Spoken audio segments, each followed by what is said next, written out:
Good afternoon, my dear students. നമ്മളുടെ consumer protection act 1986 module 4 54ാമത്തെ സെഷനിലാണ്. ഇനി 1-2 session കൂടെ കഴിഞ്ഞാൽ കൺസ്യൂമർ പ്രൊട്ടക്ഷൻ ആക്ട് കഴിയും. ഓക്കെ, പിന്നെ 2 ചാപ്റ്റേഴ്സും കൂടി ഉള്ള ഈ സബ്ജക്റ്റിൽ നമുക്ക് കഴിഞ്ഞ ക്ലാസ്സിൽ ഈ കൺസ്യൂമറിന് റീഡ്രസൽ, അവർക്ക് എന്തെങ്കിലും പ്രോബ്ലംസ് സെയിൽസിൽ വന്നു കഴിഞ്ഞാൽ റീഡ്രസൽ നടത്താനായിട്ടുള്ള കാര്യങ്ങളെക്കുറിച്ച് ഡിസ്കസ് ചെയ്തു. അതിൽ ആദ്യം ഡിസ്ട്രിക്ട് ഫോറം വന്നു, അത് കഴിഞ്ഞാൽ അതിൻ്റെ മുകളിൽ സ്റ്റേറ്റ് കമ്മീഷൻ, പിന്നെ നാഷണൽ കമ്മീഷൻ, അങ്ങനെയാണ് വരുന്നത്. അപ്പോൾ ഡിസ്ട്രിക്ട് ഫോറത്തിനെ കുറിച്ചൊക്കെ നമ്മൾ കഴിഞ്ഞ ക്ലാസ്സിൽ ഡിസ്കസ് ചെയ്തു. ഇന്ന് നമ്മൾ നോക്കാൻ പോകുന്നത് സ്റ്റേറ്റ് കമ്മീഷനെ കുറിച്ചിട്ടാണ്. എങ്ങനെയാണ് ഈ സ്റ്റേറ്റ് കമ്മീഷൻ രൂപീകരിക്കുന്നത്? അതിൽ ഈ സ്റ്റേറ്റ് കമ്മീഷൻ്റെ പ്രസിഡൻ്റ് എന്ന് പറയുന്നത് നമ്മുടെ ഹൈക്കോർട്ട് ജഡ്ജിയാണ്. അതുകൂടാതെ 2 മെമ്പേഴ്സ് ഉണ്ടായിരിക്കും. അതിൽ ഒരു മെമ്പർ നിർബന്ധമായിട്ട് ഒരു ലേഡി ആയിരിക്കണം.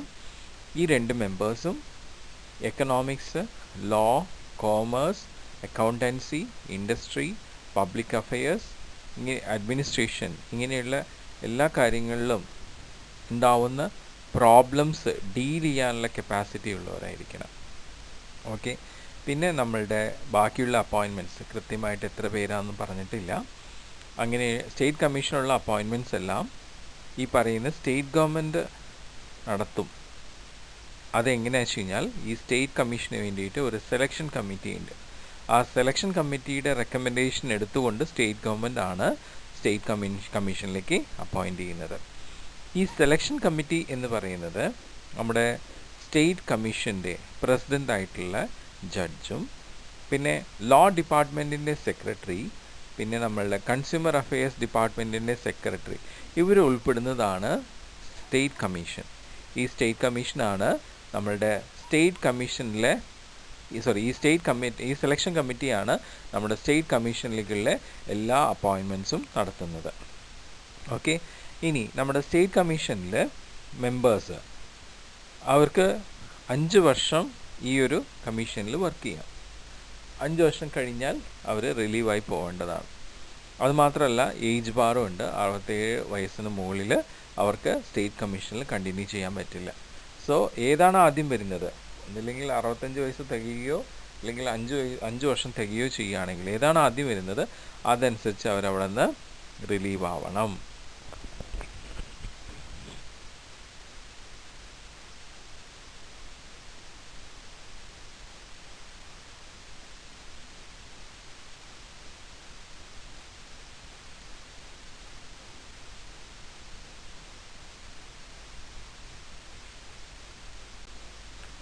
ഓക്കെ, നമ്മുടെ ഈ സ്റ്റേറ്റ് കമ്മീഷനിലുള്ള എല്ലാ മെമ്പേഴ്സിൻ്റെ റെമ്യൂണറേഷൻ സ്റ്റേറ്റ് ഗവൺമെൻറ്റാണ് പേ ചെയ്യുന്നത്, ഇൻക്ലൂഡിങ് ട്രാവൽ അലവൻസ്. പിന്നെ സ്റ്റേറ്റ് ഗവൺമെൻറ്റിന് ഈ സ്റ്റേറ്റ് കമ്മീഷനുള്ള ഏതെങ്കിലും മെമ്പേഴ്സ് ഡിസ്ക്വാളിഫൈഡ് ആണെന്ന് കണ്ടു കഴിഞ്ഞാൽ അവരെ റിമൂവ് ചെയ്യാനുള്ള അധികാരമുണ്ട്. അതുമാത്രമല്ല, ഈ സ്റ്റേറ്റ് കമ്മീഷനിൽ നിന്ന് ആർക്ക് വേണമെങ്കിൽ എപ്പോൾ വേണമെങ്കിലും റിസൈൻ ചെയ്ത് ഒരു റിട്ടേൺ റെസിഗ്നേഷൻ കൊടുത്തുകൊണ്ട് അത് സ്റ്റേറ്റ് ഗവൺമെൻറ് ഒഫീഷ്യൽസിന് കൊടുത്തുകൊണ്ട് അവിടെ നിന്ന് റിസൈൻ ചെയ്ത് പോവാം. ഇനി ഈ സ്റ്റേറ്റ് കമ്മീഷൻ്റെ ഓഫീസ് നമ്മളുടെ സ്റ്റേറ്റിൻ്റെ ക്യാപിറ്റൽ സിറ്റി എവിടെയാണോ അവിടെ ആയിരിക്കും ലൊക്കേറ്റ് ചെയ്യുന്നത്. അതിൻ്റെ വർക്കിംഗ് ഡേയ്സ് സ്റ്റേറ്റ് ഗവൺമെൻറ് പറയുന്ന അതേ ഡേയ്സ് തന്നെയാണ്. പിന്നെ സ്റ്റേറ്റ് ഗവൺമെൻറ് ഈ സ്റ്റേറ്റ് കമ്മീഷന് ഒഫീഷ്യൽ സീലും എംബളവും പ്രൊവൈഡ് ചെയ്ത് കൊടുക്കും. പ്രസിഡൻറ്റ്, അതായത് നമ്മുടെ ഹൈക്കോടതി ജഡ്ജിയാണല്ലോ സ്റ്റേറ്റ് കമ്മീഷൻ്റെ പ്രസിഡൻറ്റ്, അദ്ദേഹം പറയുന്നത് അനുസരിച്ചിട്ടാണ് സ്റ്റേറ്റ് കമ്മീഷൻ സിറ്റിംഗ് ഫോം ചെയ്യുക. ഇനി നമ്മളുടെ ഈ സ്റ്റേറ്റ് കമ്മീഷനിൽ ഏതെങ്കിലും മെമ്പർ ഡെഫിഷ്യൻസി ഉള്ള സമയത്ത് നമ്മുടെ ബാക്കിയുള്ളവർ ചേർന്ന് ഒരു പ്രൊസീഡിങ് നടത്തിക്കഴിഞ്ഞാൽ അതിനെ വാലിഡായിട്ട് തന്നെയാണ് കൺസിഡർ ചെയ്യുന്നത്. പിന്നെ നമ്മളുടെ സ്റ്റേറ്റ് കമ്മീഷനെ അസിസ്റ്റ് ചെയ്യാൻ വേണ്ടിയിട്ട് പെർമനൻറ്റ് സ്റ്റാഫിനെയും സ്റ്റേറ്റ് ഗവൺമെൻറ് തന്നെയായിരിക്കും അപ്പോയിൻ്റ് ചെയ്യുന്നത്.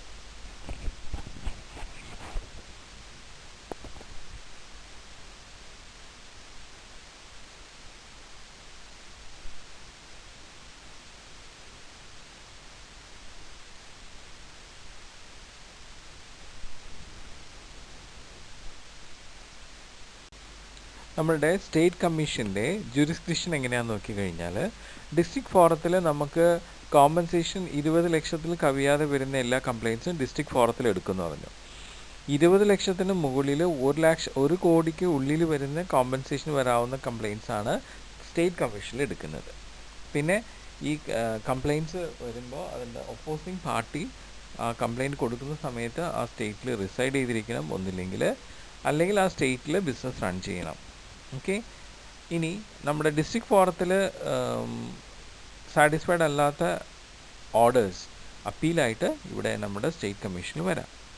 ഇനി എങ്ങനെയാണ് സ്റ്റേറ്റ് കമ്മീഷനിൽ കംപ്ലയിൻറ്റ് കൊടുക്കേണ്ടതെന്ന് നോക്കിക്കഴിഞ്ഞാൽ നമ്മൾ ഡിസ്ട്രിക്ട് ഫോറത്തിൽ കൊടുക്കുന്ന അതേ പ്രൊസീജിയറാണ് ഇവിടെയും ഫോളോ ചെയ്യേണ്ടത്. ഇനി സ്റ്റേറ്റ് കമ്മീഷനിൽ ഒരു കംപ്ലയിൻറ്റ് വന്നത് അവർ ഓർഡറായി കൊടുത്തു, പക്ഷേ കൺസ്യൂമർ അതിൽ സാറ്റിസ്ഫൈഡ് അല്ലെങ്കിൽ അവർക്ക് അതിന് അപ്പീലിന് പോവാം. അത് പിന്നീട് നാഷണൽ കമ്മീഷനിലായിരിക്കും പ്രൊസീഡ് ചെയ്യുന്നത്.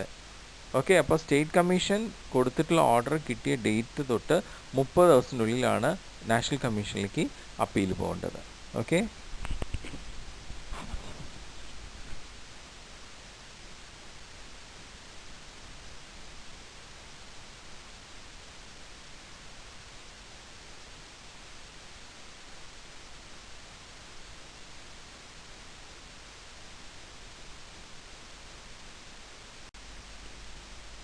ഓക്കെ നമ്മുടെ ഡിസ്ട്രിക്ട് ഫോറത്തിൽ നമ്മൾ കൊടുത്ത കംപ്ലയിൻറ്റ് അതിന് എഗെയിൻസ്റ്റ് ആയിട്ട് ഡിസ്ട്രിക്ട് ഫോറത്തിൽ നിന്ന് കിട്ടിയ ഓർഡർ നമുക്ക് സാറ്റിസ്ഫൈഡ് അല്ലെങ്കിൽ കൺസ്യൂമേഴ്സിന് എന്ത് ചെയ്യാം, അതിന് അപ്പീലായിട്ട് സ്റ്റേറ്റ് കമ്മീഷനിലേക്ക് പോവാം. അപ്പോൾ അതെങ്ങനെയാണ് സ്റ്റേറ്റ് കമ്മീഷനിൽ പ്രസൻറ്റ് ചെയ്യേണ്ടത് അതിനെക്കുറിച്ചാണ് പറയുന്നത്.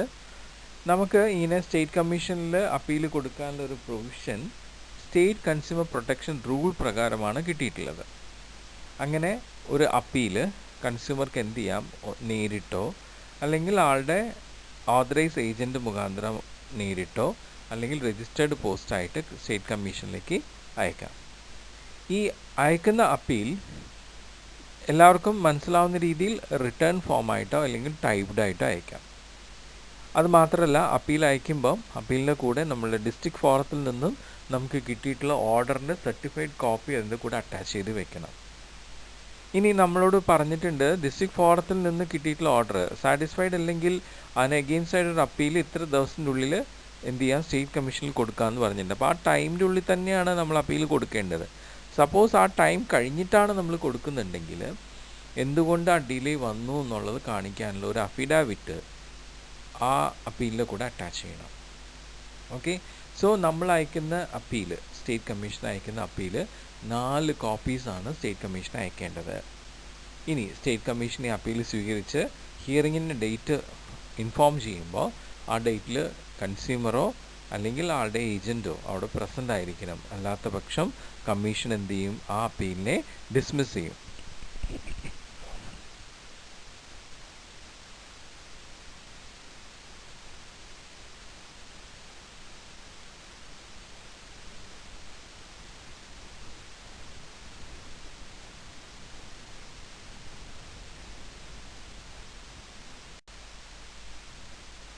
നമ്മുടെ സ്റ്റേറ്റ് കമ്മീഷനിൽ കൊടുക്കുന്ന അപ്പീൽ അത് ഹിയർ ചെയ്യുന്ന സമയത്ത് നമ്മൾ ഒന്നില്ലെങ്കിൽ കൺസ്യൂമറോ അല്ലെങ്കിൽ ആളുടെ ഏജൻറ്റോ അവിടെ ഉണ്ടാവണം.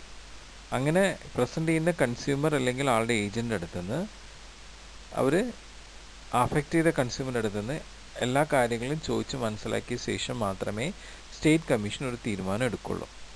ആ തീരുമാനം ഹിയറിംഗ് കഴിഞ്ഞ് 90 ദിവസത്തിൻ്റെ ഉള്ളിലായിരിക്കും ഫോം ചെയ്യുക. പിന്നീട് ഈ സ്റ്റേറ്റ് കമ്മീഷൻ ഉണ്ടാക്കുന്ന ഓർഡർ അത് കൺസ്യൂമറിന് ഫ്രീ ഓഫ് ചാർജായിട്ട് കമ്മ്യൂണിക്കേറ്റ് ചെയ്യും. അങ്ങനെയാണ് സ്റ്റേറ്റ് കമ്മീഷൻ പ്രവർത്തിക്കുന്നത്. ഇനി നമുക്ക് നെക്സ്റ്റ് നാഷണൽ കമ്മീഷൻ അല്ലെങ്കിൽ സെൻട്രൽ കമ്മീഷൻ എങ്ങനെയാണ് ഫോം ചെയ്തിട്ടുണ്ടാവുക. അതിലാദ്യം കമ്മീഷൻ ഫോം ചെയ്യുന്നതാണ്. നമ്മുടെ നാഷണൽ കമ്മീഷൻ്റെ പ്രസിഡൻ്റ് എന്ന് പറയുന്നത് സുപ്രീം കോർട്ടിൻ്റെ ജഡ്ജാണ്. അവിടെ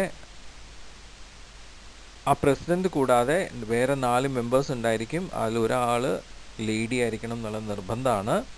ഈ 4 മെമ്പേഴ്സും ഈ പറയുന്ന പോലെ economics, law, commerce, accountancy, industry, public affairs, administration ഇങ്ങനെയുള്ള എല്ലാ മേഖലകളിലും ഉള്ള പ്രോബ്ലംസ് ഡീൽ ചെയ്യാനുള്ള കപ്പാസിറ്റി ഉള്ളവരായിരിക്കണം.